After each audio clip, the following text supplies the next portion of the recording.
2 मई को अक्षय तृतीया है।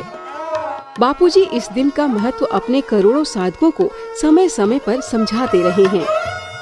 यह एक ऐसा योग होता है जब जप व ध्यान का फल अनंत गुणा मिलता है। अक्षय तृतीया सतयुग का प्रारंभ दिवस। अक्षय तृतीया आज नर नारायण का प्रागट्य दिवस, परशुराम जी का प्रागट्य दिवस, हयग्रीव का अवतार दिवस, किसानों की कृषि कार्य का आरंभ दिवस, खेड़ने का नूतन वर्ष। आज के प्रारंभ को शुभ दिन मानकर किसान खेत खली में प्रवेश करे तो उसे बरकत आने के लिए शुक्र मनाते। भगवान बद्रीनाथ के पट खुलने का दिवस, तो आपके दिल के दिलबर के बद्रीनाथ के भी पट खोलने का दिवस अक्षय तृतीया को है। हमारे हृदय के पट खोले हरि हरि ओम शांति। और जितना होठों में जपते जाओगे प्रीति पूर्वक, उतना ही बद्रीनाथ जो हृदय में छुपा भगवान है उसके पट भी खोलने के दिन नजीक आ जाएंगे। अक्षय तृतीया के दिन छाता दान करना, मटली दान करना, चीज वस्तु दान करना, उसका अक्षय फल तो होता है, लेकिन भगवान का जप ध्यान करके अपना अहंकार दान करना तो महाराज उसका तो असीम फल होता है। अक्षय तृतीया को जो दो जो करो उसका फल अनंत गुना होता है। दुख आते हैं त्याग का पाठ पढ़ाने और संत आते प्रभु की प्रीति जगाने को, और प्रभु की प्रीति मिल गई तो दुख की ताकत है। जिस समय हृदय में शांति और प्रीति का सुमरण होता है, भारी से भारी दुख भाग खड़ा होता है। जब भी दुख और कष्ट आ जाए, थोड़ा कीर्तन करके ओम शांति, ओम आनंद, ये मन का स्वभाव है। जिस समय दुख होता है तब सुख नहीं होता, और जब अंदर का सुख जगता है तो दुख नहीं टिकता है। तो दुख भगाने की कुंजी दे जाता हूं तुमको, और अक्षय तृतीया के दिन ये दुख भगाने की कुंजी मिल रही।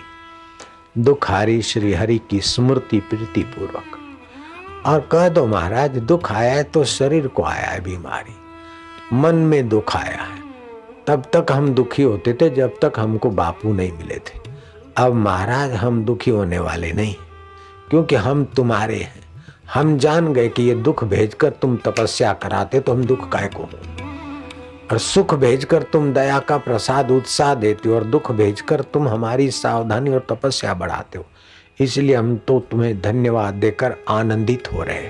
वाह प्रभु, तेरे फूलों से भी प्यार, तेरे कांटों से भी प्यार, चाहे दुख दे चाहे सुख दे, लेकिन देने वाले के हाथ हमारे प्रभु के हैं। बस प्रभु की याद में दुख गायब, प्रभु का प्रसाद मानने से दुख का प्रभाव गायब। प्रभु बोलेंगे कि मान गए ये बाबा लोगों की चाबी कुछ ऐसी।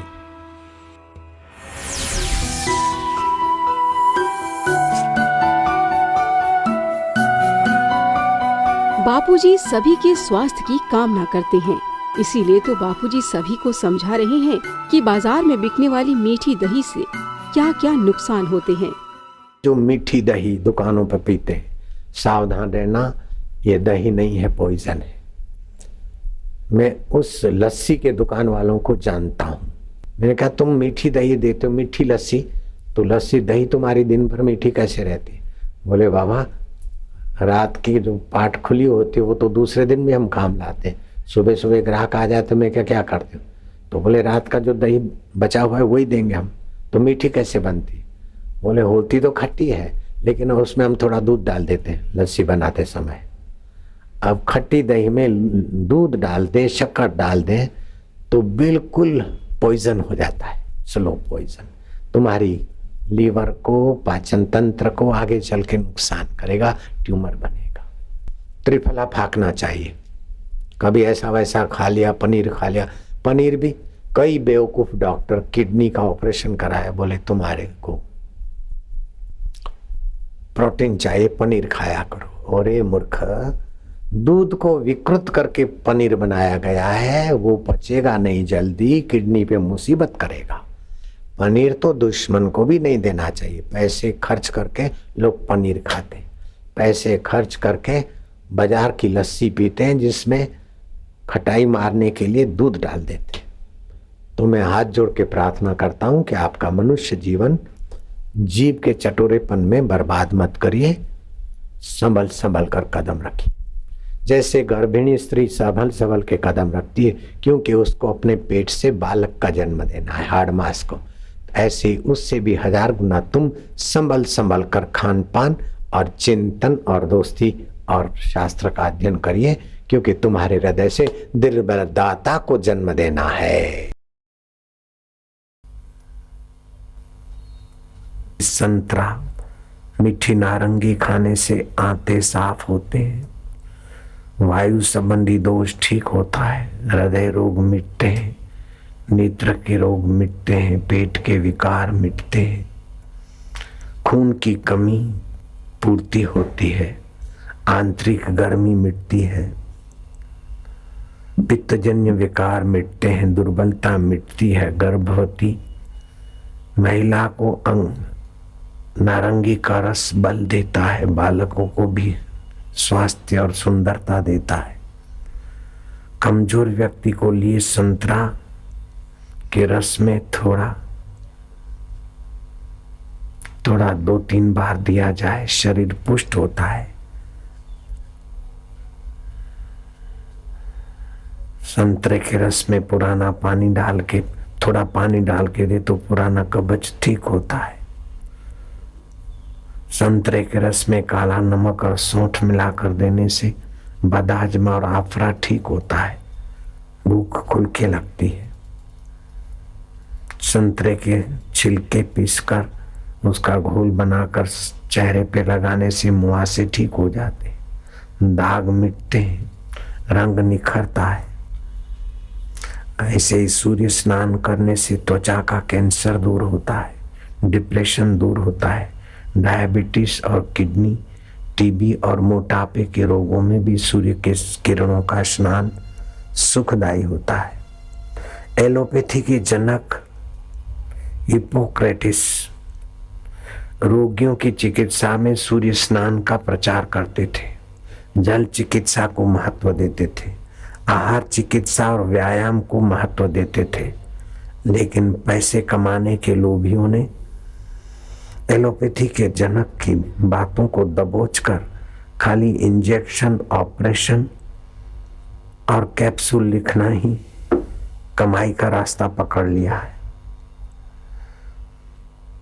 एलोपैथी ग्रंथ के पढ़ने वाले कहते हैं कि मानो 1000 पेज का या 100 पेज का कोई पुस्तक है तो 30 पेज तो दवाई के हैं, 70 पेज उसके साइड इफेक्ट के पढ़ने पड़ते हैं। इतनी नुकसानकारक साइड इफेक्ट है। लेकिन भगवान के नाम में, भगवत जनों के संग में कोई साइड इफेक्ट नहीं। आंवला, धनिया और मिश्री का चूर्ण बनाकर रखो गिलास में, घोल बनाकर अथवा चबा चबा कर खाओ और 1 आध गिलास पानी पियो। गर्मी से जो सिर दर्द है, मूत्रदाह है, नक सिर फूटता है, आंख की जलन होती है, सब ठीक हो जाएगा। आंवला, धनिया और मिश्री संभाग इसका मिलाकर रखो, 1-1 चम्मच सुबह शाम चबा के खाकर पानी पी लो। सपन दोष की बीमारी से फायदा होता है। लू लगी हो तो धनिया और मिश्री पानी में शरबत बनाकर दो, हरा धनिया अथवा तो सूखा धनिया, तुरंत लू और बेहोशी से आराम मिलेगा। अनिद्रा आती है, नींद कम हो गई है तो हरा धनिया का रस और मिश्री मिलाकर अथवा तरबूज और मिश्री मिलाकर थोड़ा पिला दो, आराम होगा।